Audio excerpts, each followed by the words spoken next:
In 1967, I was a 20-year-old student at the United States Merchant Marine Academy in Kings Point, New York. And in 1967, I was standing right on this road here, hitchhiking all the way to Montreal, Canada, to Expo 67, the World's Fair on the Future. But I was going to see one person in particular. It was the geodesic dome, the U.S. Pavilion in 1967, designed by a man named Dr. R. Buckminster Fuller. It was a different time, and that was me in 1967, on my way to meet the man who could see the future.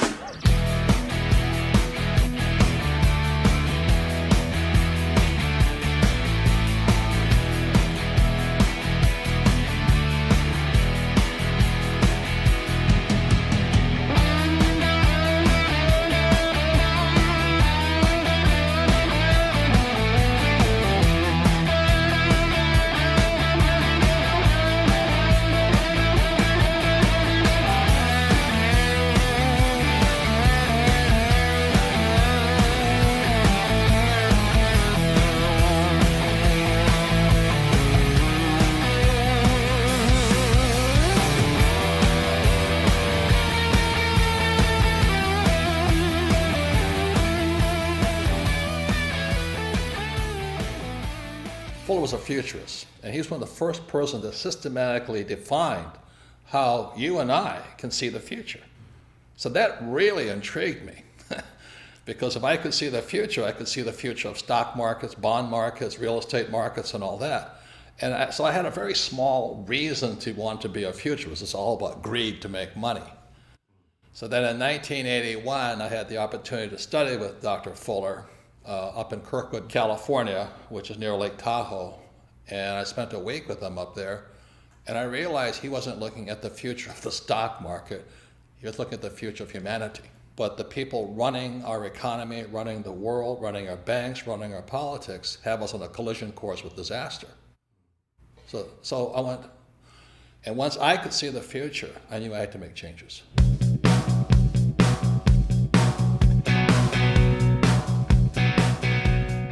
I was in rock and roll. You know, I had bands like Van Halen, Boy George, Duran Duran, The Police, and I was having fun. Man, it was sex, drugs, rock and roll, and I was in my 30s. I thought it was hot life, great life. You know. Then I met Fuller, and then I changed. You know, there's more to my life than just making money and selling hats, wallets, bags, T-shirts, and sex, drugs, rock and roll. And so after 1981, I started studying with him more earnestly. I studied his books more, especially his book, Critical Path. I started applying with Fuller's teachings how to predict the future to the markets, because that's my interest. That's my Rich Dad and Bucky Fuller, that's where they come in line. They say the same thing. The markets are manipulated.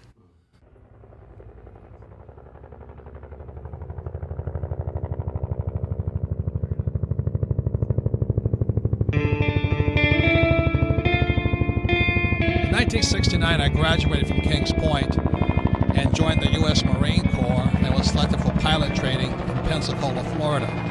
In 1972, I was flying helicopter gunships in Vietnam. Also in 1972, my rich dad sent me a letter saying that President Nixon took the dollar off the gold standard in 1971. He said, "Be careful, the world was about to change." So in 1971 was when our wealth began to be stolen.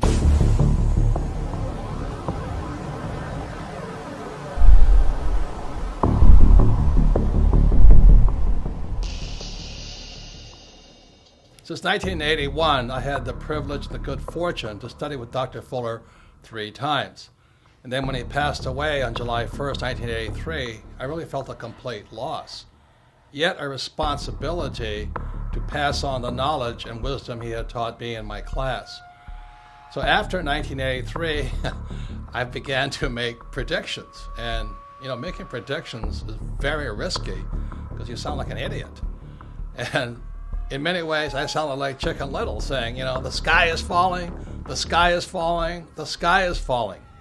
And if you look at what's happening in the world economy today, for millions of people, the sky is falling. So in 2002, I published this book here called Rich Dad's Prophecy. Again, it was 2002, and what this book predicted was the giant crash coming in 2016.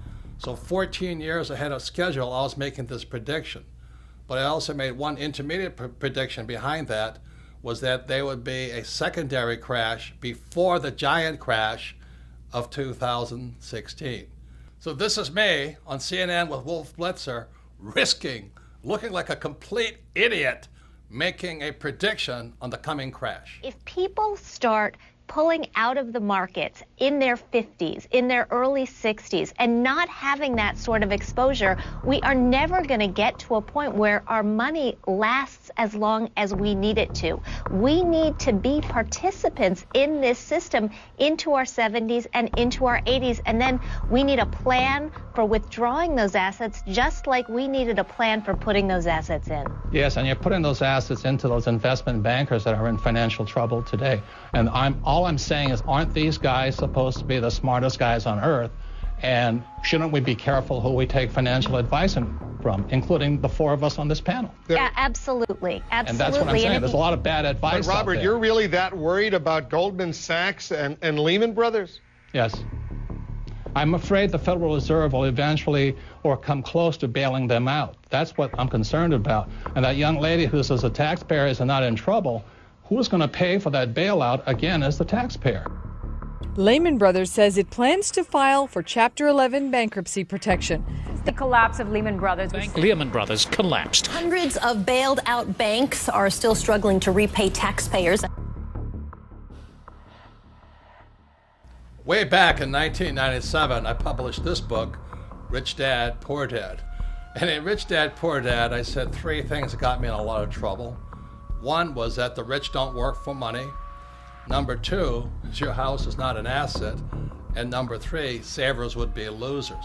So that was in 1997. And look at what happened in 2007. The real estate market crashed. The government started printing money called quantitative easing, and savers became losers. It's no secret that the California housing bubble has popped with hardships spread wide. Real estate expert Robert Kiyosaki predicted all of this would happen back in 2005, but most people didn't listen. It's the biggest financial bubble in the history of the world. Hoping this wasn't inevitable, but we have had a big jump in foreclosure filings. Let me tell you a little about this. There are 650,000 homes in the United States in foreclosure right now. U.S. foreclosure activity jumped 81% in 2008. With 10 million people lost their homes to foreclosure and were forced out onto the streets. And to this day, millions of people are still underwater. They owe more on their house than their house is worth. You want to know what real estate's going to do? Look at jobs. Right. We still have a bad job situation, so Right. it's still a bad real estate situation. Right. Real estate is only as valuable as there's jobs. What made you write Conspiracy of the Rich? It goes back to why don't we have financial education in our schools? Question: was the financial crisis a creation of a wicked conspiracy? A new online book, Conspiracy of the Rich, The 8 New Rules of Money, exposes what author Robert Kiyosaki says is a twisted tale of how the rich control the world economy through, you name it, the Fed, Wall Street, your schools, and the government that supports these entities. Robert Kiyosaki is the author of the best-selling Rich Dad, Poor Dad series. His first book in the series has held a top spot on the New York Times bestseller list for 6 years running. And he joins us on the program today. Hello, Robert. What is this conspiracy theory? You mean it's a few people at the top handling all of us like puppets on a string? Say it isn't so.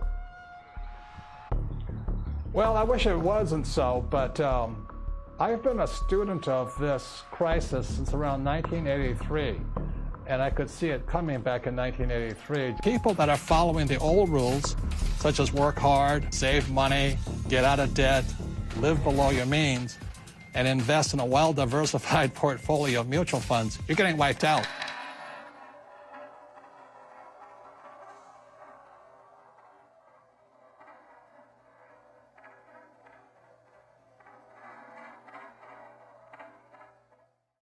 So all coins have three sides. There is no such thing as a one-sided coin. See, all coins have heads on one side and tails on the other side, and the third side is the edge. So in real life, there'll always be people who say you're right, other people who say you're wrong.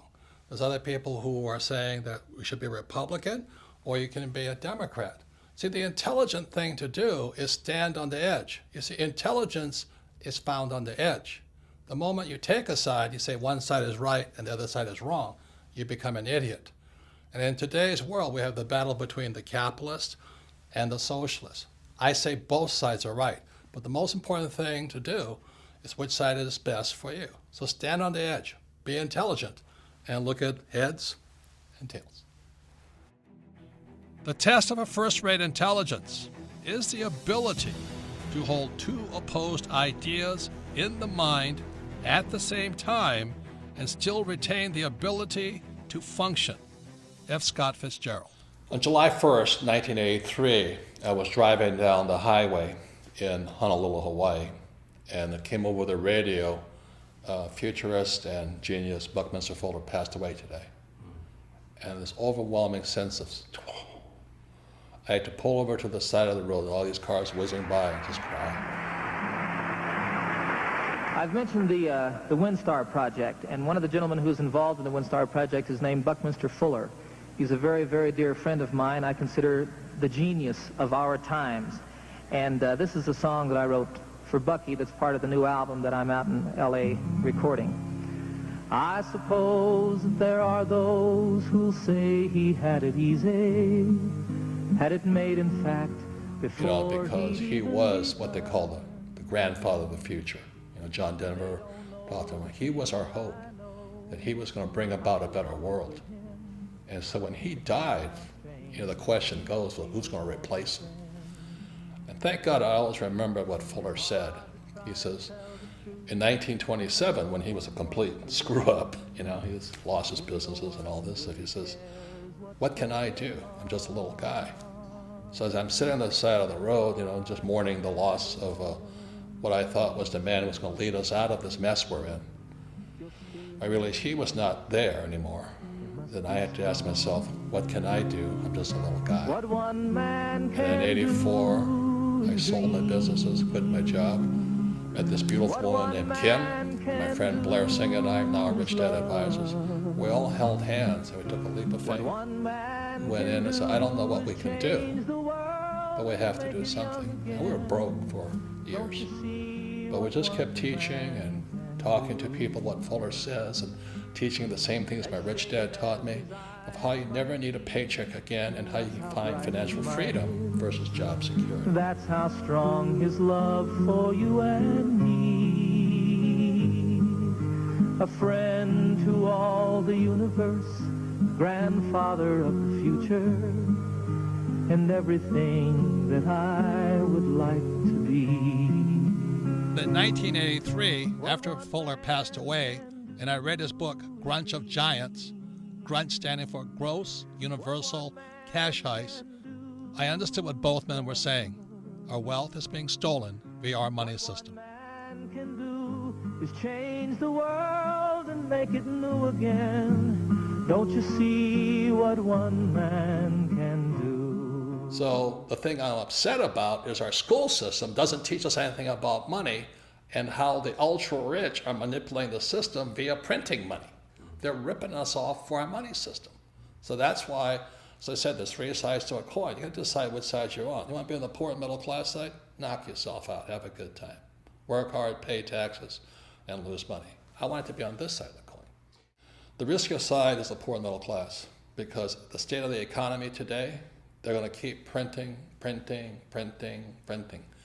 We cannot survive this thing. The central banks will just keep printing money.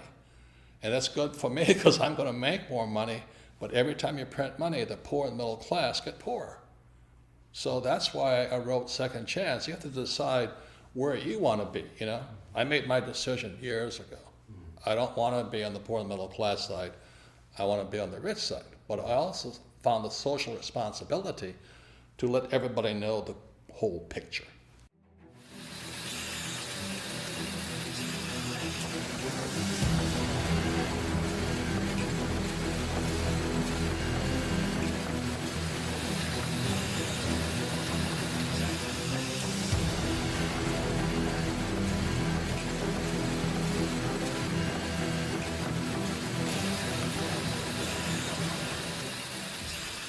Fuller was not only a futurist, he was a scientist, a mathematician, some call an architect.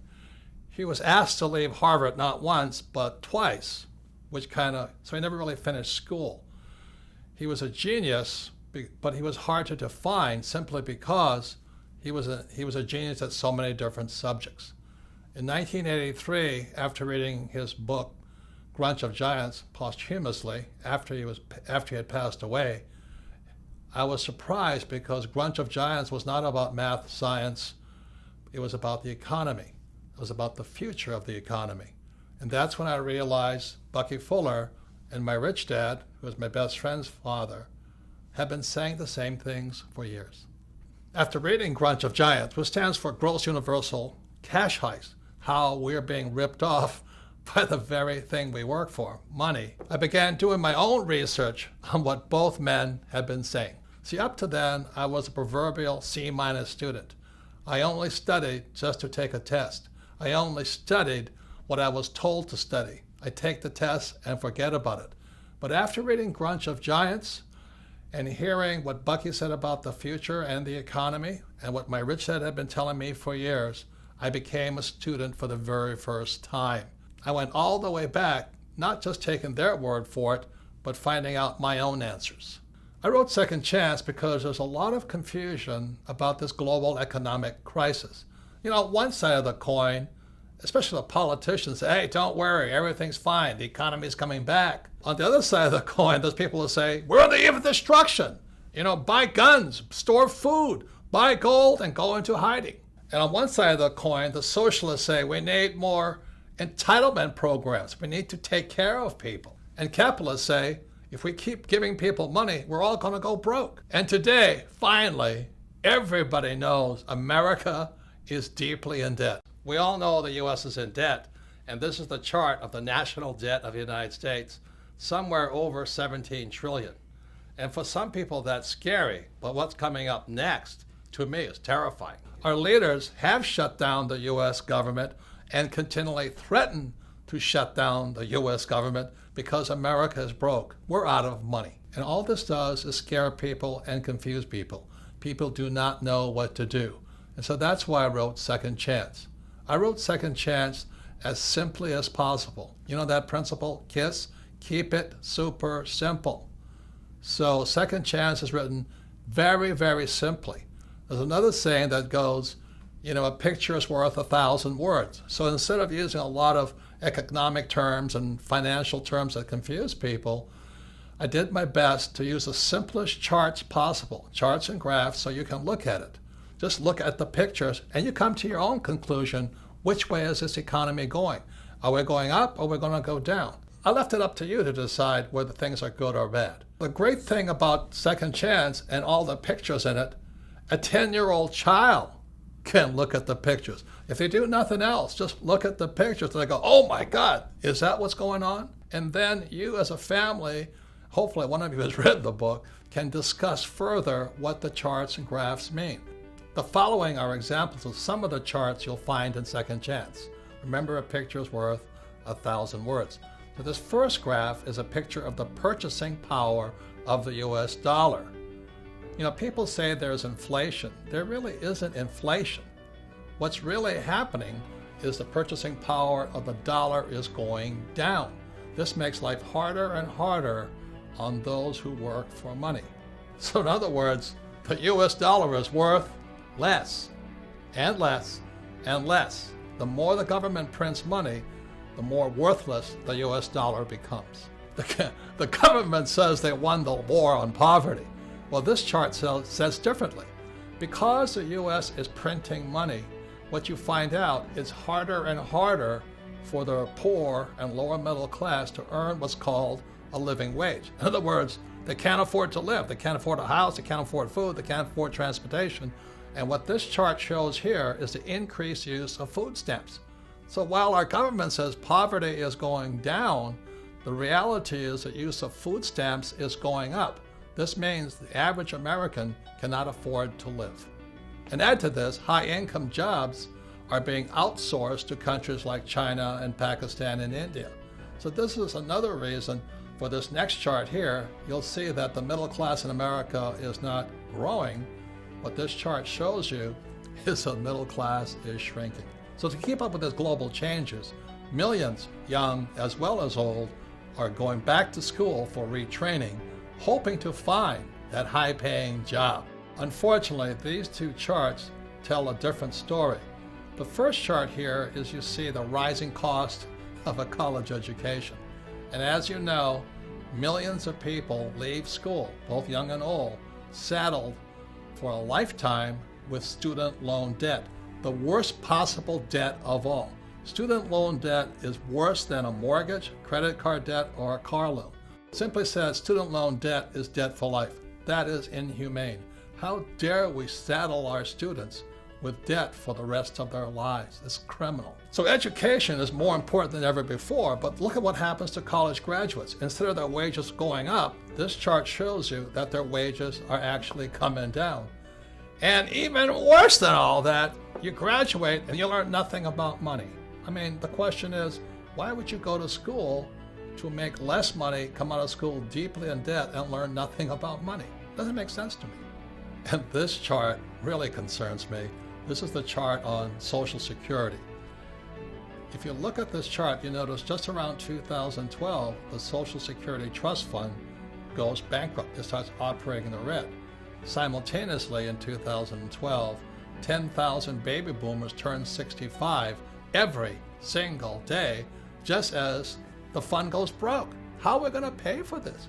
You know, what's going to happen to these old guys? What's going to happen to my generation, the baby boomers? Will the baby boomers, the most affluent generation in history, soon become the baby busters? I'm concerned about my own generation. Worst of all, how are we going to pay for these old guys like me? You know, Medicare goes up, expenses go up. You know, life doesn't get cheaper when you get old. You know, it is estimated that Social Security, Medicare, and other entitlement programs is an off-balance sheet debt of $100 trillion to $250 trillion. Most people do not know how big that debt is. How are we going to pay for this? Print more money? Who is going to pay for this? You? Your kids? Your kids' grandkids? Who is going to pay for this? Are we just going to print more money? And this leads to the next thing that really concerns me. These next two charts shows you what happens when a country prints too much money. Again, as Bucky taught me, to see the future, look at the past. And what you see here is a chart of the German Weimar government between the years 1918 and 1923. The German government, to pay its bills, began printing and printing and printing and printing. So the German economy looked good because the economy was growing with all this printed money. But what happened was it eventually collapsed after 1923. What happened was this: if you were a millionaire in Germany prior to 1918, by 1923, you were a pauper. I'm afraid that's what's going to happen to millions across the world if the United States keeps printing money. So here's a chart of the United States today. It's called quantitative easing. You know, it just keeps going up. The reason they call it quantitative easing, that's simply government speak, government jargon, a way of keeping us confused. Quantitative easing simply means printing money. Notice the similarity between Germany between 1918 and 1923 and the United States today. And so here we are in 2015, and let me tell you, it's spooky. It's a long way down. And when I look back, you know, at the giant crash of 1929, it's very small. So the question I ask you, which way is the economy going? Hopefully my rich dad and Bucky Fuller are wrong, that the stock market will keep going up.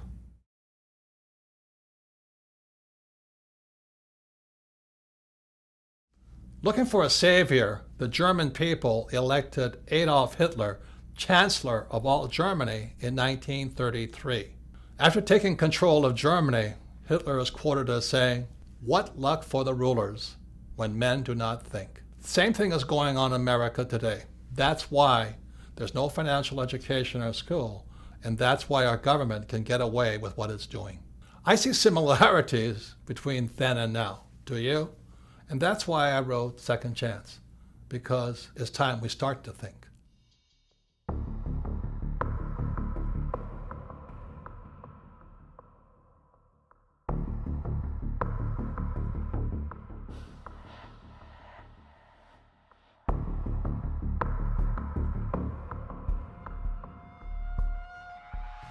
As I said in part one, in 1971, President Nixon took the dollar off the gold standard, and the dollar became debt, and the U.S. could now print money.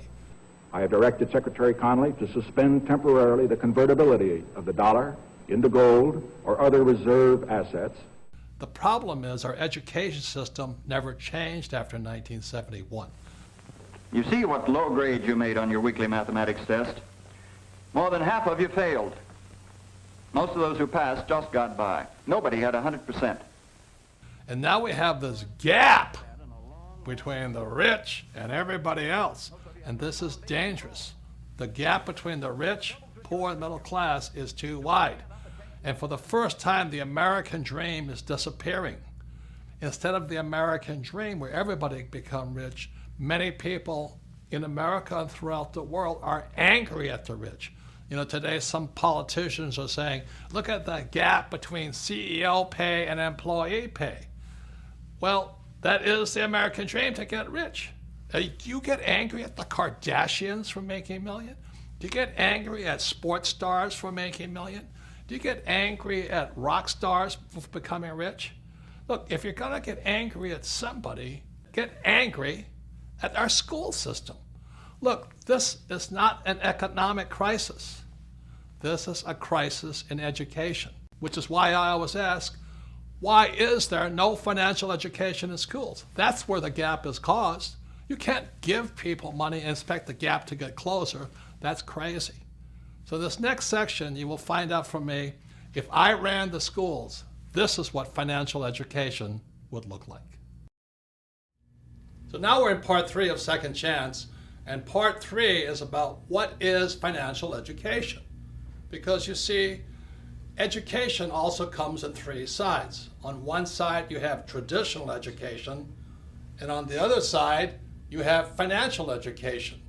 And our job is to stand on the edge and figure out what's best for you and me. I mean, what are you going to do about the financial crisis? Are you going back to traditional education, or is your second chance found in financial education?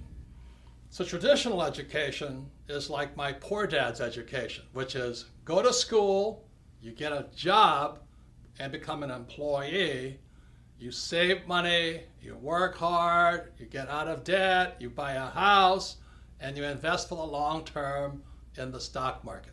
And that's traditional education. And on the financial education side, which is my rich dad side, it's opposite. And that's what makes it hard for most people, because it's opposite. On rich dad's side, it's become an entrepreneur, somebody who hires employees. You understand debt, because debt makes the rich richer. You have to understand taxes, because taxes make the rich richer. And also you must understand markets. Yes, you must be able to make money when markets are going up and markets are going down. See, my concern is if there is this large crash coming, if markets come down, it's going to wipe out these guys on the traditional education side. So the question for you is, which side is best for you? For your second chance, is your second chance going to be found going back to school, traditional school, and getting a high-paying job, or being on the financial education side and learning to have money work for you? Which is best for you? So actually, financial education can be pretty easy. My financial education began when I was just 9 years old. It was when my rich dad, who was my best friend's father, he would teach his son and I about money playing the game of Monopoly. And we all know the great formula for Monopoly. It's 4 greenhouses, 1 red hotel. So I would play, rich dad, his son and me, we would play Monopoly all day long, and then I'd go home.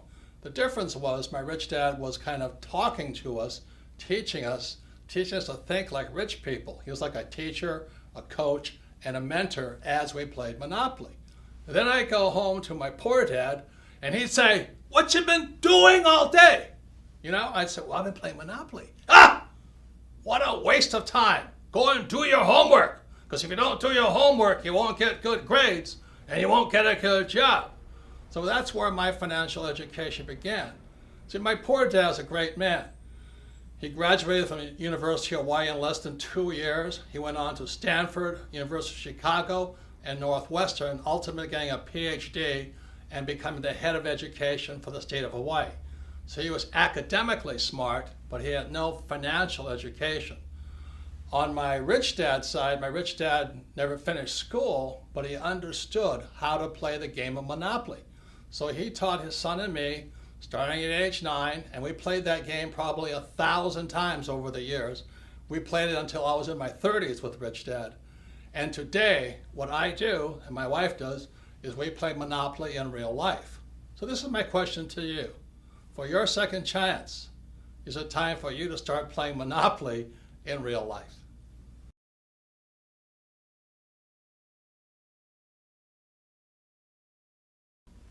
So behind me is the cash flow quadrant. It is book number 2 in the Rich Dad series. And the cash flow quadrant is a very important book. And again, you're going to find out things are opposite. See, on one side of the quadrant, you have E and you have S. This is my poor dad side. E stands for employee. S stands for self-employed, small business, specialty, a specialist, or a star, like a movie star or golf pro. So you have E's and S's on one side, and on my rich dad side, you have B's, which stands for big business. These are the guys like Henry Ford, Mark Zuckerberg, Steve Jobs, Bill Gates. And I stands for investor, but just not any investor. This stands for professional investor. See, most people who invest on the E and the S side, they invest in 401ks, they invest in IRAs and Roth IRAs. These guys are passive investors. When we talk about investor, we're talking about proactive, professional investors. So on this side is my poor dad side, E's and S's, and on this side are B's and I's, and this is my rich dad. So when I was a young man, I had to decide which side was best for me, E or S, B or I.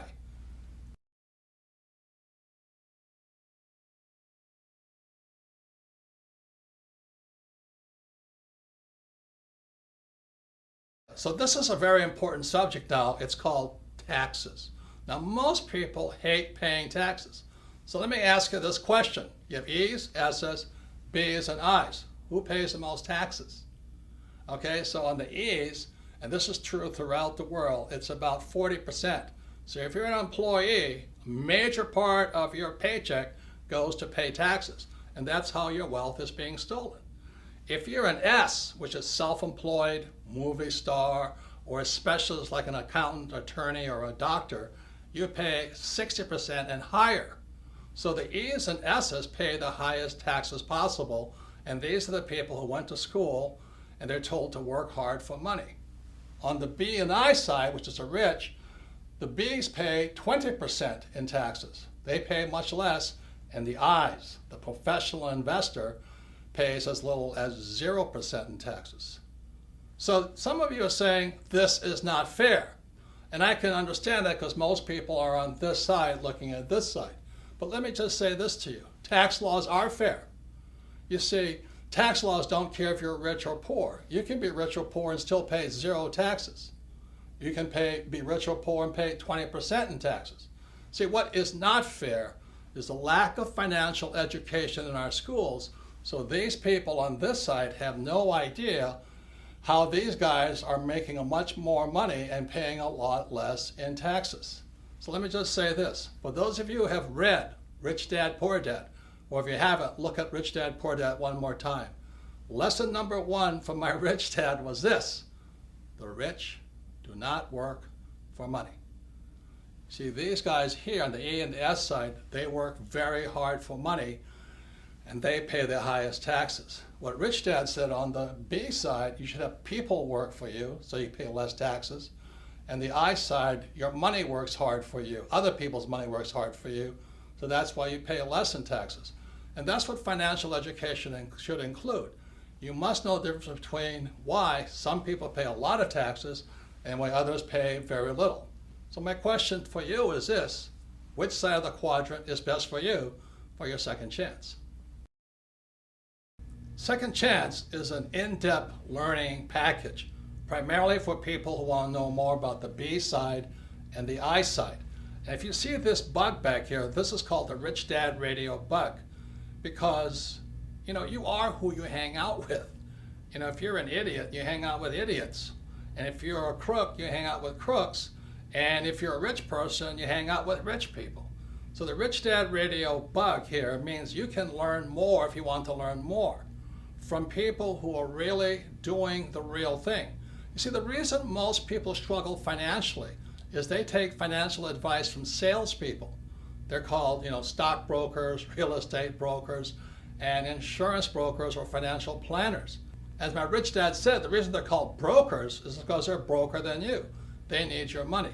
So when you see this bug here, it's called the Rich Dad Radio, and it's in Second Chance, and you can listen in. You can drop in on conversations between really successful so-called rich people who are doing the real thing on the B and the I side. For example, if you want to learn more about how the rich pay less in taxes, the Rich Dad Radio bug has a conversation with my tax advisor, Tom Wheelwright. If you want to learn how debt makes the investor richer, listen in on that conversation. They're about 45 minutes long. They're just great information packets. You just drop in and listen to what rich people are really saying.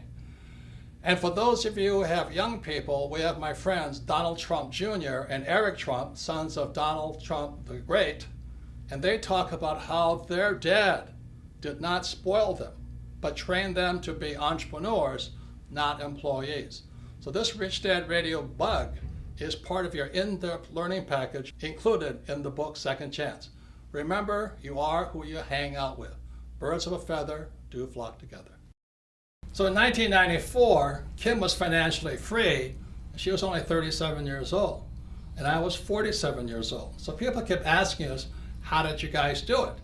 And so we told them we just played Monopoly in real life, but that didn't satisfy them. So by 1996, Kim and I developed the cash flow board game, as you see behind here. And many people say the cash flow board game is Monopoly on steroids. As I said, my financial education began when I was 9, playing Monopoly with my rich dad. So let me give you some of the opposites that found on the cash flow board game. This is one big opposite. In the middle of the game, you see this thing called the rat race? That's where most E's and S's wind up. They go to school, they get a job, or they become a doctor or a lawyer, and they wind up in that rat race, you know, working really hard, paying a lot of taxes, giving their money to the government, giving them money to Wall Street via their 401k or IRA, and they just spin that little rat race. But that's not what the rich do. So those on the B and the I side, they invest in what's called the fast track. Again, everything is opposite. You can either run your life inside the little rat race, or you can be a B and the I on the fast track. Everything is opposite. There are a number of other things that make the cash flow board game Monopoly on steroids.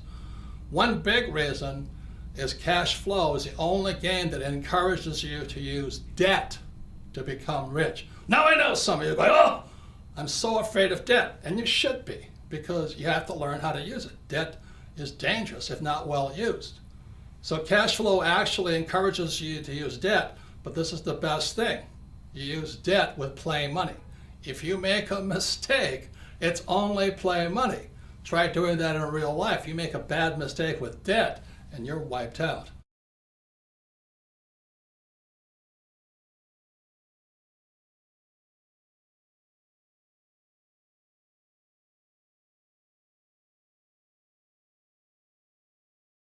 This is the most important part of the cash flow game. The cash flow game, again, Monopoly on steroids, is the only game that teaches you to use a financial statement.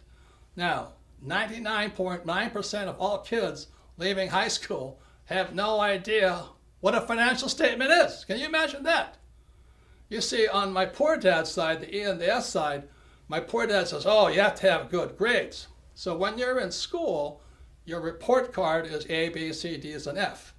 So my rich dad on this side said, on the B and the I side, your report card is called a financial statement. So many people leave school thinking their report card's the most important thing. Would they have a 4.0 or 2.0? Who cares? What really counts is your financial statement. Now, if I was to grade our political leaders on their financial intelligence, I would give them an F. That's all the politicians, from the president on down. They should be fired for running the economy into the ground. And what about all the bankers who really cheated a lot of people? They should get an F. You know, they're the people that actually tell you to invest for the long term in savings and in the mutual funds. They should get an F for bad information. And what about the school system? Now, I'm not blaming the teachers, but the academic system of America, if they have a financial report card, I'd give them an F also, because they're failing to educate people and prepare young people for the real world. Remember, the banker wants to see your financial statement. But the people on this side, they're still living in the past. Oh, I'm an A student, you know, I have a 4.0 average.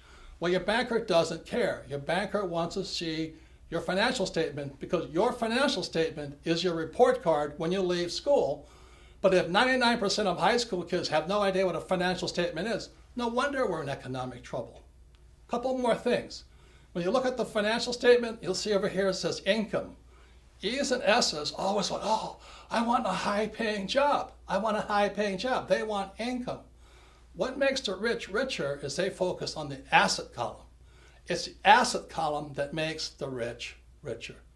So the beauty of playing the cash flow game as many times as possible, it's like the fundamentals. It's training you to think like a rich person and think about acquiring assets, not high-paying jobs, which are taxed. So this is some of the most important things about the cash flow game, is your focus will be on assets, not income. And it'll train you to think like a rich person, not a poor middle class person who wants a high paying job. So this is the power found inside the cash flow game. Kim and I designed this game in 1996 to have people teach people. I'm telling you, this works. This is what Kim and I did to retire in less than 10 years, because we focus on assets, not a high paying job. And the cash flow game can do the same thing for you, to train you to think like a rich person, not like a poor middle class person looking for a high paying job. For those of you who are considering a second chance in the B quadrant or the I quadrant, I'd like to introduce you to my sweetheart Kim, because the B quadrant and I quadrant is not for everybody. But this is my sweetheart. The smartest decision I've ever made was getting married to Kim. It's a blessing, almost 30 years now. Almost 30 years. And when I met Kim, she was an employee in an advertising agency. But what I was most impressed was you were going for the B quadrant. Yes. And you had a little network marketing business. Yeah, I knew very early on I did not want to be an employee. I didn't really know what the options were, because I was always around employees growing up. But I got introduced to network marketing while I was working in advertising, and I thought this would be a good idea for me to start to learn what it is to be a business owner. So I got set up with this network marketing company. I was representative, and it was a great, great, great learning experience for me into what it takes to be an entrepreneur, because if I didn't make the sale, I didn't get any money. And I had to get very creative on how I was going to sell, because, of course, like most network marketing, you go to your family and friends, and that runs out pretty fast. So then you've got to go find new customers. So I would set up my little salons at fitness clubs and different places throughout Honolulu, and I would continue to sell. And I'd also learn how to sell and what worked and what didn't work. But it was probably one of the best business trainings I could have had early on. And you had to teach other people how to sell in a role. Exactly. Yep. You had to teach others. You had to learn about leadership. So network marketing for me was a great way for me to discover if I wanted to become an entrepreneur. And so when I met her 30-something years ago, I said, man, she's got beauty, she's got brains, and she loves business. I do love business. And we've become business partners for 30 years now. I wouldn't be here without her today. And she and I developed the cash flow board game. For those of you who want to find out if you want to be a professional investor versus a passive investor, if you're tired of 401ks and IRAs and Roths and all that other stuff, that's what we developed the cash flow game for. Yes, and so we developed the cash flow board game basically to teach people what it was Robert and I did to become financially free. Yes, so we recommend network marketing if you want to move into the B quadrant, and for those interested in becoming professional investors, check out the cash flow board game. So I actually have a business degree, a college degree in business, but I have to say, getting into network marketing, I learned more about what it takes to be an entrepreneur than I ever learned in my 4 years of college. So once again, education is more important than before, but as you can see, there's different types of education. There's traditional education on one side and financial education on the other side. Well, the same is true with learning. There's more than one side. And back in 1969, educational psychologist Dr. Edward Dale, again in 1969, created this thing here called the cone of learning.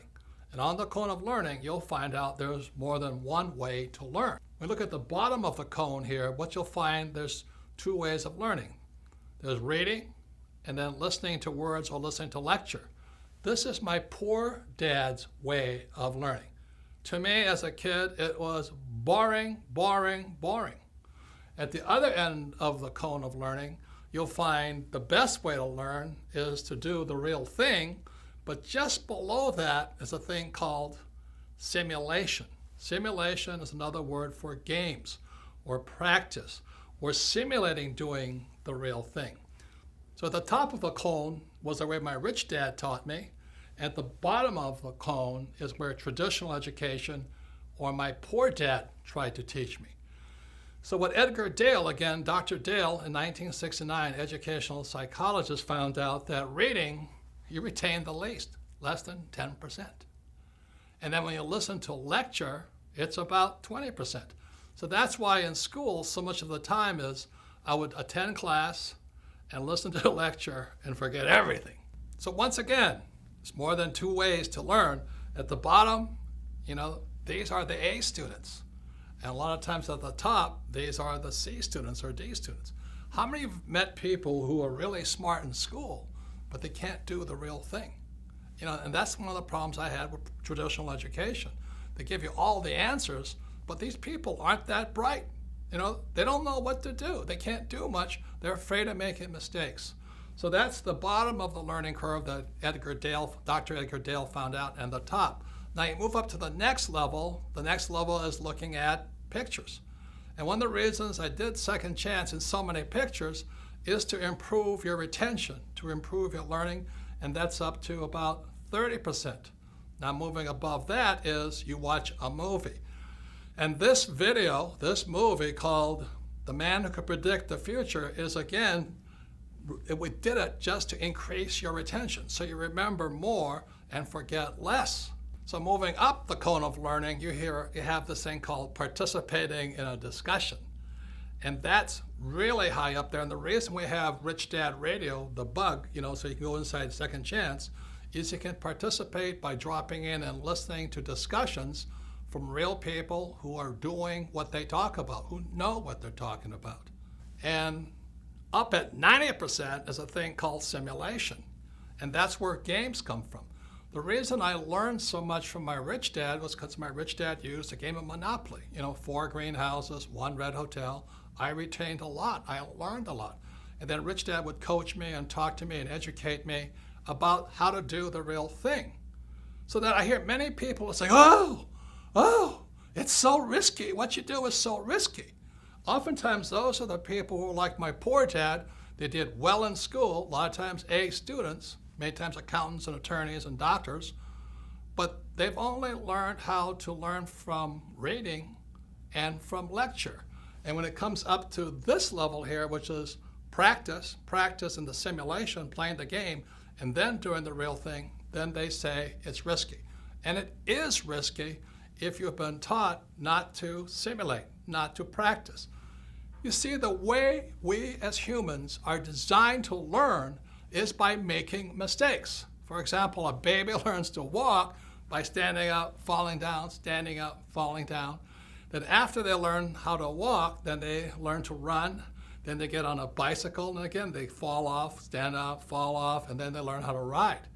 But our school system, especially down at the base level here, the reading and lecture, is if you make a mistake, they punish you. They always punish you for making a mistake.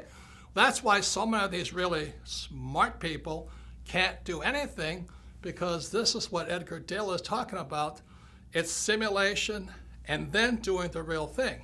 So what I suggest is you read this book, listen to some of the lectures, watch this video in entirety, discuss it, participate in it, listen to what the experts are saying, and then you may want to play either Monopoly or the game Cash Flow and play it and play it and play it again until it sinks into your head.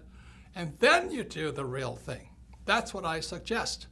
But if you're afraid of making mistakes, which is what these people like my poor dad are, what if I make a mistake? If I make a mistake, I'm stupid, I'm stupid.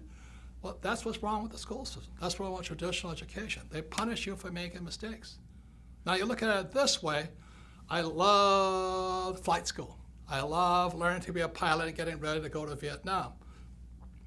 The reason I like flight school in Pensacola, Florida and Camp Pendleton, California was because we simulated in preparation to doing the real thing. So this is what flight school looked like.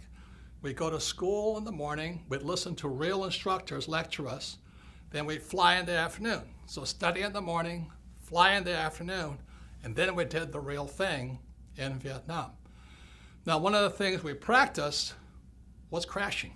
It seems strange to people, but we as Marine pilots practice crashing, practice emergency, crashing, emergency, emergency, emergency. So when the real thing happened, when I was in Vietnam, I went down 3 times, and this is what a picture of a helicopter gunship looks like going into the water. When it happened, it was frightening, but we knew what to do.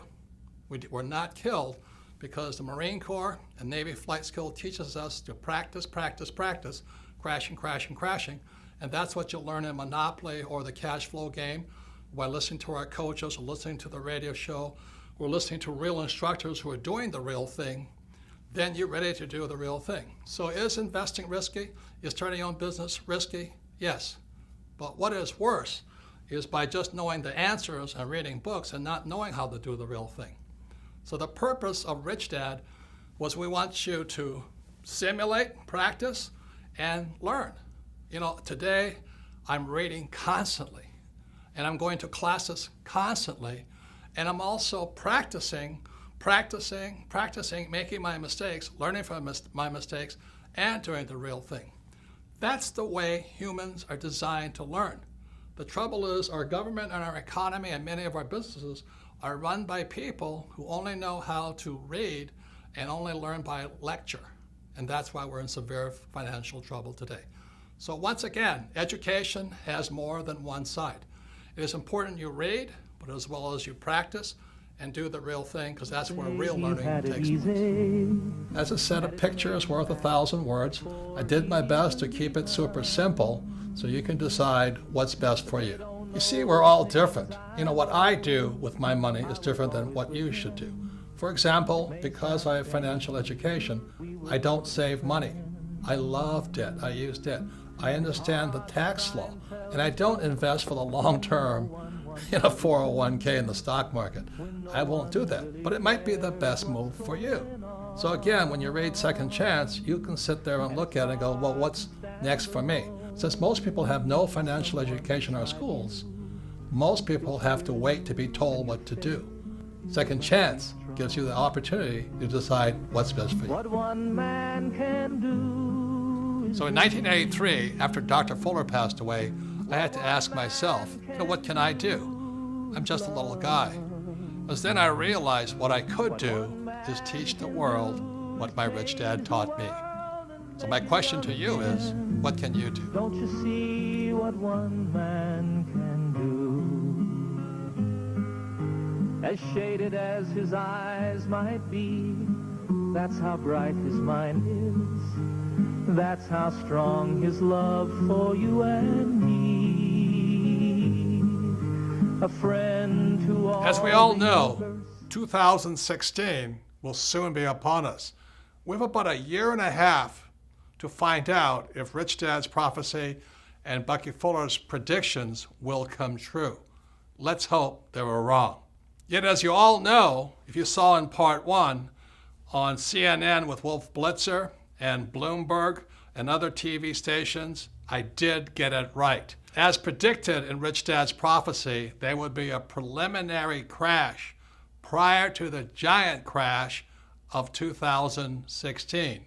And that preliminary crash came in October 2007 when the Dow hit 14,000 and headed down and led to the crash and economic crisis we are in today. The crash of 2007 was a warning. It was meaning, get prepared. Unfortunately, Grunch is not making any changes, but the good news is you can. So that's why I wrote Second Chance. There are things that you can do to not be a victim of the coming giant crash, whether it comes in 2016 or a few years later. But it is coming. See, crashes can be good because crashes, like a coin, has three sides. You know, you can stand on the edge and look and say, well, which side of this crash do I want to be on? You know, on one side, the crash will wipe out millions of people, just as the crash of 2007 did. On the other side, you can look at what the smart people are doing, is you can say, oh my God, this is my chance to make tremendous headway. I can get rich instead of get wiped out like everybody else. So again, a crash has three sides. Your job is to decide which side do you want to be on. You want to be on the side that gets wiped out, or you want to be on the side that makes fortunes because of it? See, the good news is, after 2007, many companies and many individuals started making changes. They said, look, we got to do something different. So those people, when the next crash comes, again, be it 2016 or a few years later, they'll be stronger, better, more prepared to do very well when that crash comes. So the good news is, in a crash, you can get richer much, much faster. I mean, after 2007, I thought I died and went to heaven. It was a wonderful time, except unfortunately, millions of people got wiped out because they didn't know what was coming. So remember this, it's really a good time in a crash because when things come down, you actually can get rich faster if you know what you're doing. For example, and let's say this doesn't happen, let's say the US dollar crashes, it goes down. Well, on the other side of it, if you're in precious metals like gold and silver, you can get rich really quickly. That's how crashes work. Another thing, if the dollar crashes, savers will be losers, but debtors will be winners. That's what we're coming up against in 2016. And if there is a crash in 2016, unemployment will go through the roof, which is bad for most people. But what will happen also is millions of people will want to join a network marketing company, or they'll finally want to learn to be entrepreneurs rather than employees. So there's good and bad, always three sides to every coin. So let me explain to you what's happening. On page 319 in Second Chance, you will find out why savers are losers. But let me add another layer of expertise to you. So let me get my flip chart and I'll explain to you why savers are losers today. So now don't check out on me right now. I know this may look a little confusing, but I promise you I'll make it as simple as possible. But this is how grunge is ripping off people today. This is what my rich dad saw back in 1971, and Bucky Fuller saw, which he wrote about in 1983. So this here is an equation called the exchange of money. Again, don't check out on me, hang on, but you'll understand how how grunge rips you off if you save money. So this M stands for money supply. Now why that's important is because after 1971, they could print as much money as they liked, okay? V stands for velocity, how fast your money is moving. So people who save money and people who invest for the long term, ILT, their money has no velocity. That's why savers are losing. They're printing all this money and your money is sitting still. Now what the banks have to do is they have to give the money to people like me who are in the B and I quadrant. These are the E's and S's. These are the B's and I's. So your money is not moving. They really do not need your money. What they need are people like me to borrow money, because the only way the bank makes money is they give money to me, I borrow it, and I pay them a little bit of interest. So this is amount of money, money supply, this is velocity of money, and after 1971, they didn't need your money. Now, this equation is really important here. It's P times Q, sometimes called price and quantity. In other words, they call this nominal GDP. The reason Fuller and my rich dad could say you're getting ripped off is because this now, in America, is moving to China, Pakistan, India, Africa, Mexico.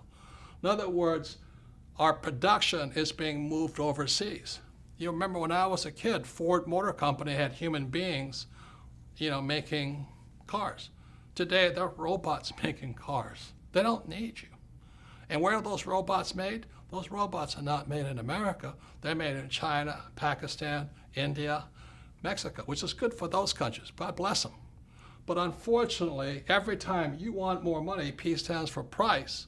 The big corporations like Nike, like Apple, like General Electric, they just move the jobs offshore. So that's what's really wiping out people today, is that you want more money, they're going to move offshore. And that's what's really killing people today. So if you don't understand this, don't worry. Part of it is inside Second Chance. But this is the equation. After 1971, they don't need your money anymore. That's why they don't pay any money for your savings. They don't need it. But they do need people like me who can use debt. And what the grunge is here is they're just the big corporations. They're not really U.S. corporations. You know, that you think Apple is a U.S. corporation? It's not. You think General Electric's a U.S. corporation? It's not. You think Nike is a U.S. corporation? It's not. So you sit there waving the American flag, but our jobs and our factories are going overseas.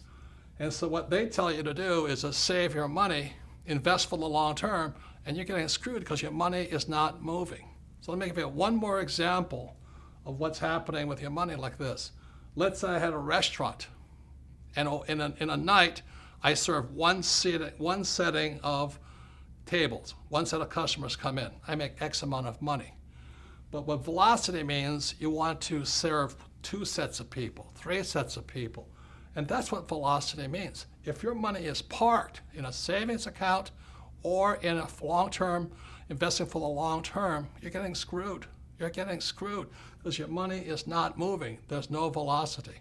So on page 319 in Second Chance, I write about what I do. I'm not recommending that you do it, but what financial education allows me to do is I keep my money, but it's not really my money, it's your money moving. And that's one reason the rich are getting richer. And again, this is how grunge, this is how Fuller and Rich Dad could predict that your wealth was being ripped off by the biggest banks, our corporations, and our school system. So this is the thing called the velocity of money. Your money is not moving, that's why you're being ripped off, because they keep printing more of it. And if the stock market crash, the people who don't move their money get wiped out. So if you don't understand this, don't worry. 99.99% of the people don't. In fact, the economists in my economics class who taught me, they didn't understand it either. They don't understand this because most economists, they save money and they have a retirement account. They have to be an investor, a B or an I, to understand this. So if you don't understand it, the reason this video is made available to all of you is sit down with your friends, 2 or 3 friends. Watch this video. Discuss the whole video. Do it 2 or 3 times because repetition is how we learn. Every time you watch this video, you'll learn a little bit more. So if you don't understand this, don't worry about it because the economist who taught me this when I was in business school, he didn't understand it either because he saved his money and he invested for the long term in the stock market. And what the rich are doing is to keep the speed of their money, the velocity of their money up. Please discuss the number of times and you'll see a whole nother world. So the people that pay the highest taxes, again, are employees in the E quadrant, self-employed in the S quadrant, savers, and employees with 401ks. These are just examples of the ways grunge rips us off, steals our wealth, just because we have no financial education in our schools. That's criminal. If Fuller's predictions are true, the next 20 years will not be like the past 20 years. So for those of you who think your job is safe, think again. For those of you who think your savings are safe, think again. And for those of you who think your college education will save you, think again. The next 20 years will be unlike anything like the past 20 years. So be prepared.